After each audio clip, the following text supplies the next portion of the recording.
Hi, my name is Alvin Susbilla and this is my terroir. Welcome to my channel.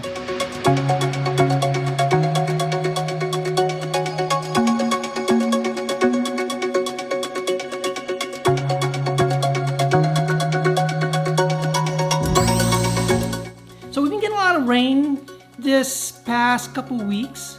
Well, it's January 2020, and one of the things about rain is that it can affect wine grapes. However, it is in the middle of winter, so right now the vines are dormant. But rain can affect wine grapes or vines just about when harvest time comes around. So it can actually plump up the grape and making it bigger so that it kind of dilutes the grape itself. So the fruitiness becomes less. As I've heard time and time again when wine tasting, that the best grapes are actually small berries in size, clustered, so that the fruit, the acidity is just right. And like I said, the fruit is more concentrated, so it makes more of a tastier wine. Now, several months ago, probably around October, September time, I got a chance to go to Sattui to do some wine tasting. This wine tasting was actually a private wine tasting. It was actually a birthday party that we got invited to. Several months before that, September, October, we actually met some people in another winery that we were tasting at. Myself, my wife, and a couple of our friends were at a winery, and we had met these people. And one of our friends befriended them, and things led to one thing, and there we go. We got invited to this private wine tasting. So moving forward, now September, October, we're here at that private event. I didn't know the details as to what the wine tasting entails. I knew that we were going to be able to taste from the tank. Of course, do some wine tasting of the new releases, but didn't know that this person would be doing the wine education or the wine tour with us. This person, actually, gentleman, tall, white hair, and he had his hat on, greets us. We, myself, and probably about 20 plus other people were gathered around the water fountain at Sattui. So he comes to us and greets us and tells us who he is. I didn't know who this person was, but I was pleasantly surprised. It was Tom Davies. Tom Davies is the president and part owner of Sattui.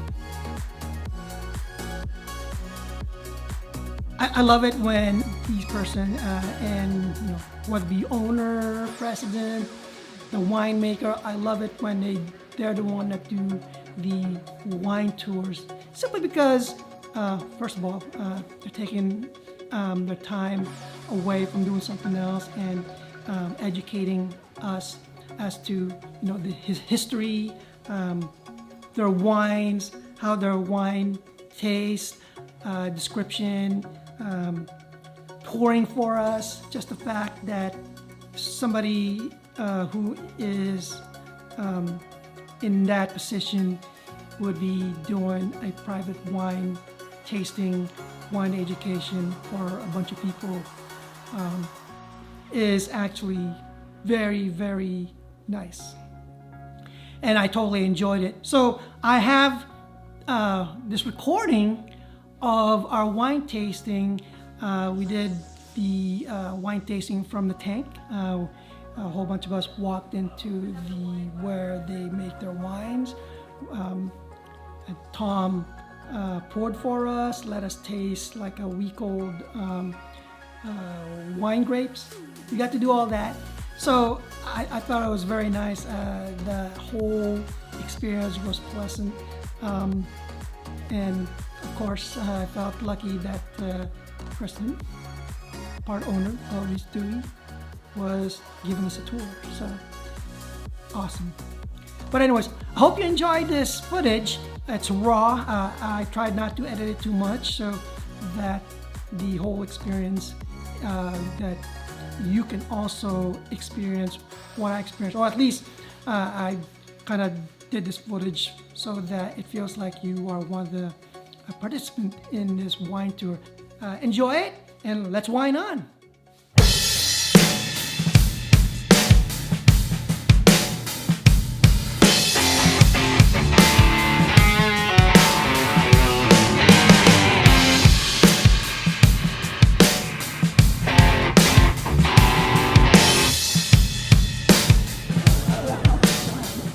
Thank you.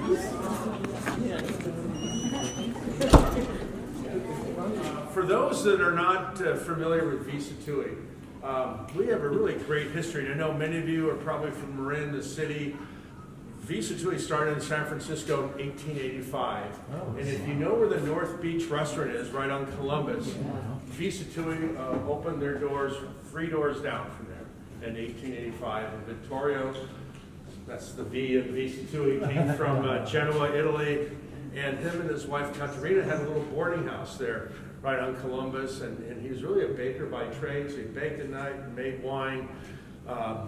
His wife Caterina cooked for the people living there in the boarding house. And like most Italians, he made wine, and the wine was pretty good. His friend said, you really ought to open a little winery, so he did. And he sourced the grapes from here in the Napa Valley, in fact right here in St. Helena.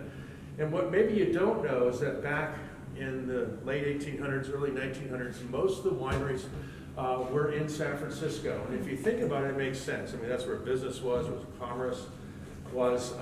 What a great place to make wines. It's cool during the summer. So it's just conducive to winemaking. And also, think about hauling bottles of wine over rutted roads to get to the San Francisco from here. So it wasn't until, Prohibition and to the repeal of Prohibition that the wineries started relocating here in Napa. So Sattui actually did very well. They distributed wine throughout the Pacific Northwest, and of course Prohibition, very bad thing, and shut the winery down. So by the time the repeal came along in 33, Vittorio was already in his early 90s. He didn't really care to restart it. Some of the relatives already had gone back to Italy. And so, but prior to that, they had moved to a new location. And if you're ever out in the Mission, the building is still there. It's in a corner of 23rd and Bryant, and I think now it's an art cooperative. But so from about early 1900s on, that's where the wine was made. And so they ended up selling, or not selling, but leasing that building to a relative, and they opened a winery there called Montebello, not related to the Ridge Montebello. And it operated for another some 10 years, and the relatives still continued to live there. And so it skipped the 3rd generation. So George Sattui was a cab driver in San Francisco, and he had a son named Dario Sattui, who grew up in Marin County, went to schools there, I think Sir Francis Drake, is that a school there? Yeah. And then also going to San Jose State and graduating from Cal with an MBA. And he thought, wouldn't it be cool to revive the family winery? So this is like 1972, 73. So he had no money, he knew nothing about wine, and so he thought, all right, I'll just come to Napa Valley, put a business plan together, I'll get a bunch of investors, I'll raise $1 million and start a winery. Well, that didn't happen. Some of those things. He raised $55,000, of which $5,000 was his own money. And he got a lease option on this little property where we are now. And at the time, it was only 4 acres. But he had this phenomenal idea that if, he knew that he was so undercapitalized that the only way he was going to make it is that he needed to sell wine direct.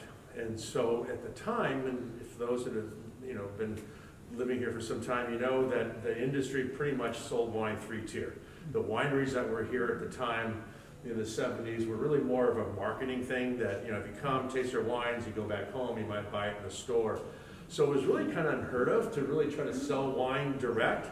And so, but then he thought, well, how am I going to get people to stop? And then he came up with this great idea, well, what if I have a little deli? And I sell some salami and cheese, put a few picnic tables out.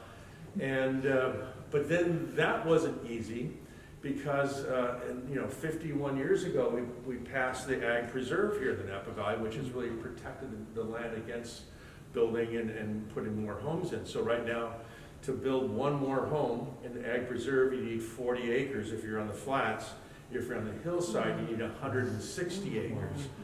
And so it also said that if you're on the valley floor here, you can't sell anything unless it's made from the land. So of course, if you're growing grapes, you can make wine, but salami and cheese, okay, then what are you gonna have to do? Have some cows, and, you know, plant some wheat. So that didn't work. So he was able to find a little piece of commercial property. So where our deli sits, and you know, if somebody maybe have not been in there, but we have an amazing deli now with over 200 cheeses. We'll make all our own foods, charcuterie, some pretty cool stuff. Hopefully you get to taste some of that today.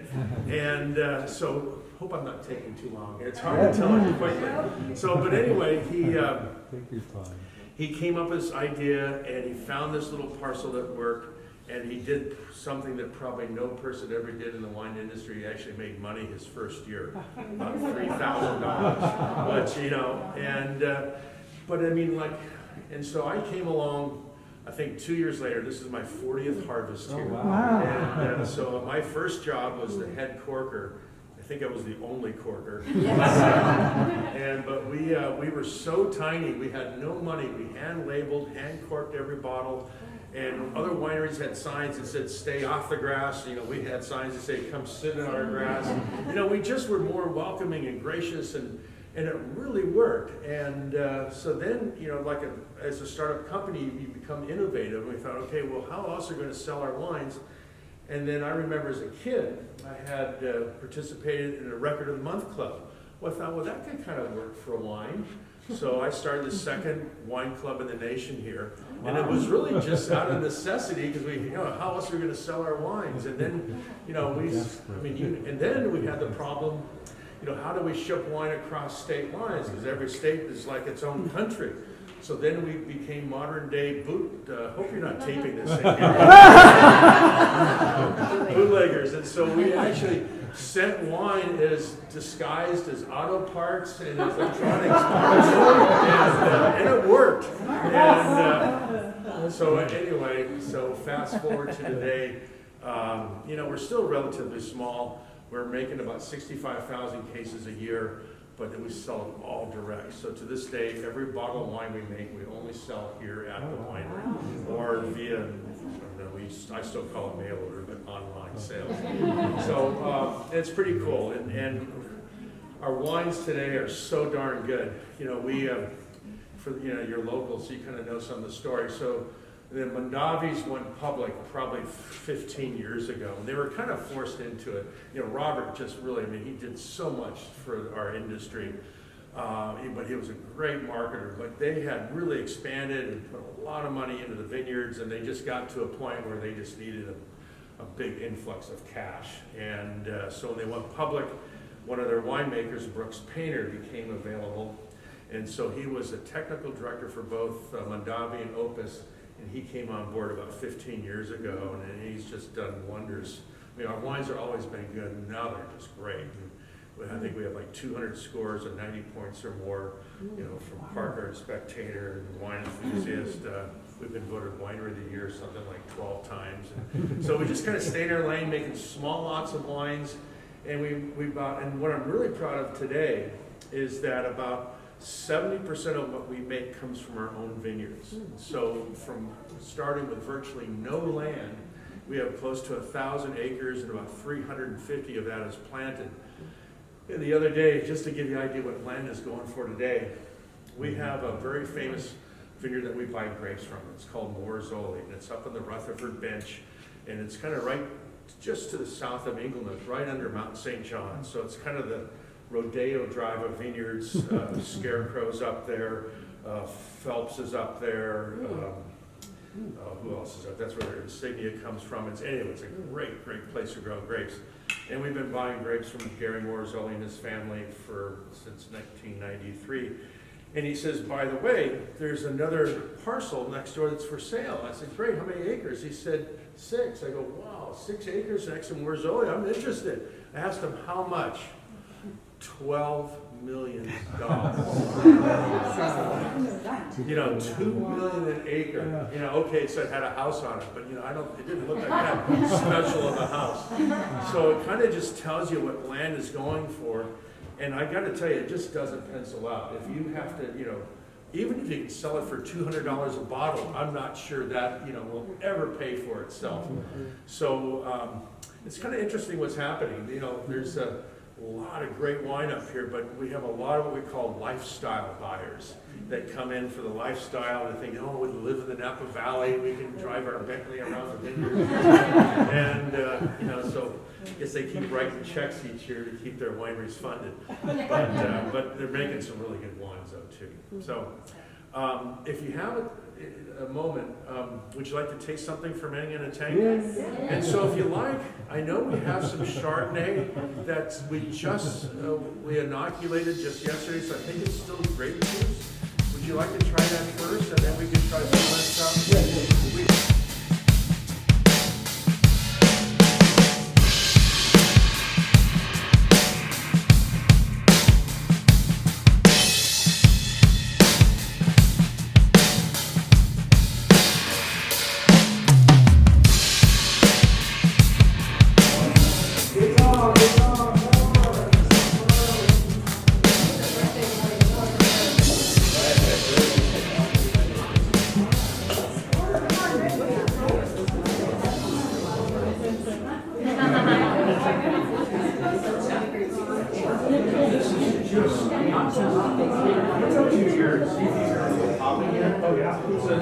Just beginning to take off. It's like, it probably has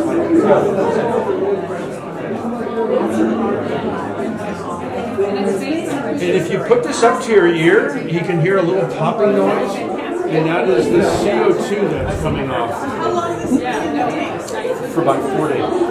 And where do the grapes come from? This is from our own estate vineyard and down here in the Caneros. Thank you, sir. You're welcome. Yes. This is wine, and you can drink them.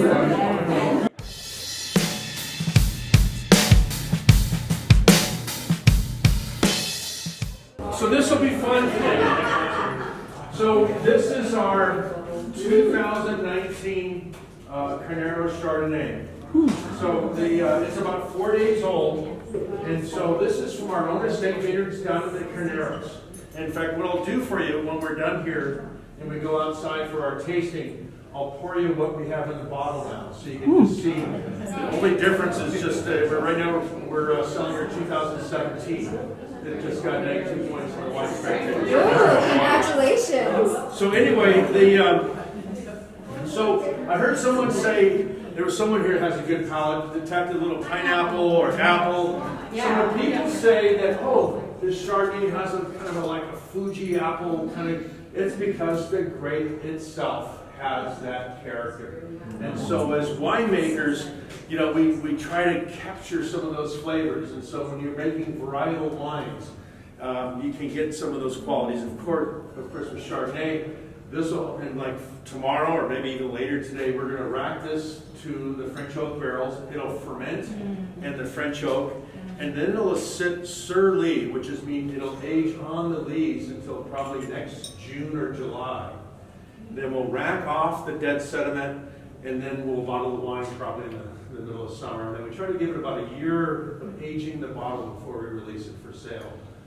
So anyway, but yeah, it's pretty tasty, isn't it? Delicious. Already delicious. Yeah.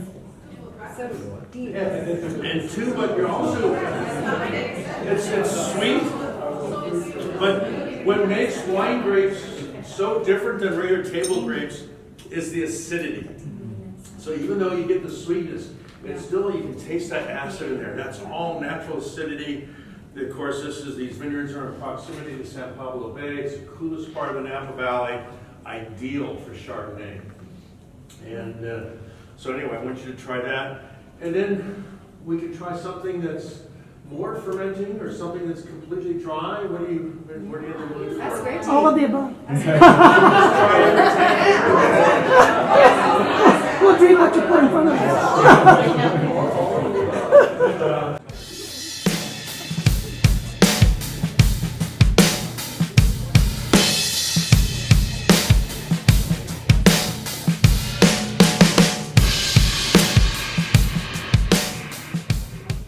So the next wine I'm going to give you a taste of is another one of my favorites.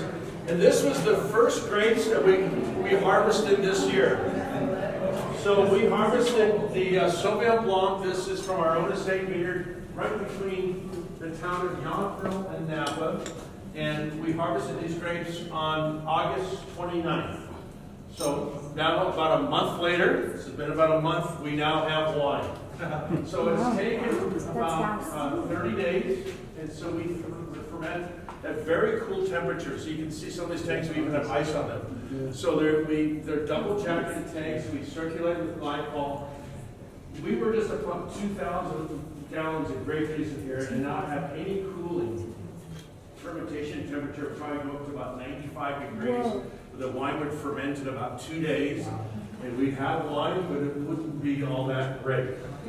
So by having a long, cool fermentation, you preserve the floral and the fruitiness of the wine. So you still have all the great flavors and the fruit flavors, but without the harshness that you would get with a real hot fermentation. So we drop about a brix a day. So we pick this at about 23, 24 brix, which is the measurement of the sugar content. It's really a measurement of solids. But we use a refractometer or a hydrometer to measure those sugars. And so now this is going to, and we do some of this, we actually do some Sauvignon Blanc in concrete eggs. We ferment some in barrels, and we ferment some in 60-gallon stainless steel drums. So we try to treat it different ways. But our main blend for our Napa Valley Sauvignon Blanc is 100% tank fermentation, because we're really looking for just the essence of that Sauvignon Blanc fruit. So let's give this a... And so this is, it's going to be dry, but you're still going to get some yeastiness out of it. You can see it's still full of good stuff here.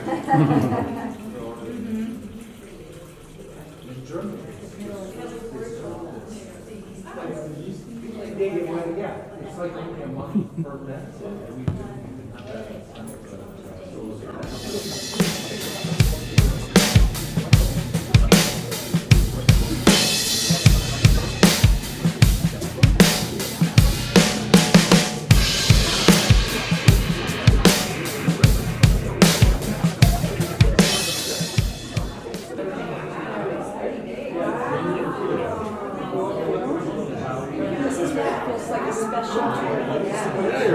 Well, yeah, it's not the kind of tour you probably get at most wineries. Yeah.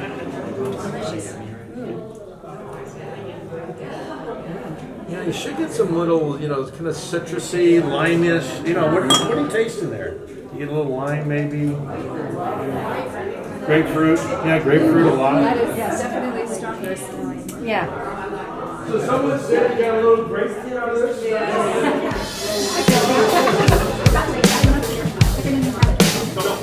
So if I can just have your attention, so here's what's going to happen with this wine. So this is just finished fermentation. So, but all the yeast and stuff, everything's still in solution, meaning that's why it's cloudy. So here's what's going to happen. So once fermentation is complete, the yeasts are all dead. What will happen? The wine will naturally settle. So if we had a glass window right here, what we would see over the course of the next week or two is all the solids that are still in solution will precipitate to the bottom of the tank. And it'll naturally clarify. But we do a couple things in this. We like the fact that it still has some of this funkiness from the lees and proteins, and they do give a little flavor. So we might even hook up a CO2 line through one of these valves and just gas the tank and actually stir all this up again. And that's why we like using our concrete eggs, because actually they keep a lot of that in solution naturally. And so then after a certain point, another month or so, we then would probably put this through a filtration and start to clean it up. This is probably ready to be bottled by December. And so it's probably not uncommon to see a wine like Sauvignon Blanc hit the market, come the first of the following year. These are wines really meant to be consumed young. We screw cap them. They're just good to go out of the gate. And we do make a reserve style Sauvignon Blanc that we age in oak, that we try to give more time in the bottle that will age longer. So anyway, and then maybe if you want to try this too, we can have a little taste of this during our Hey Tom, what was the first one we tried again? That was a Chardonnay. That was our Carneros The Chardonnay. Carnera Chardonnay. Yeah, it's our And, steak. and you just pressed it, and you just, can you repeat what it, you just pressed it and then it hasn't had fermentation at all? Yeah, No we just yeast? inoculated, so we added yeast. Oh, you did add this. So we just get it started. So like tomorrow, we'll take that juice that's just now beginning to ferment, and you got to do it right away because once it starts fermenting, it's hard to pump it. Pardon me. And then we'll pump to those French oak barrels, and we'll ferment in those barrels. We could inoculate barrel by barrel. It just takes a lot of work. Or we do some natural fermentations where we just pump the juice in the barrel and wait for the natural yeast to kind of attack it as well. So we do it a couple different ways, but we like using the cultured yeast because we can control it a little bit more.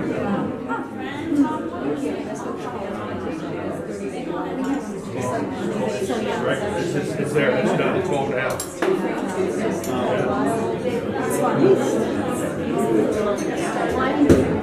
So folks, if you want, you can just, here, put your glasses back in this little rack if you would. Right side up.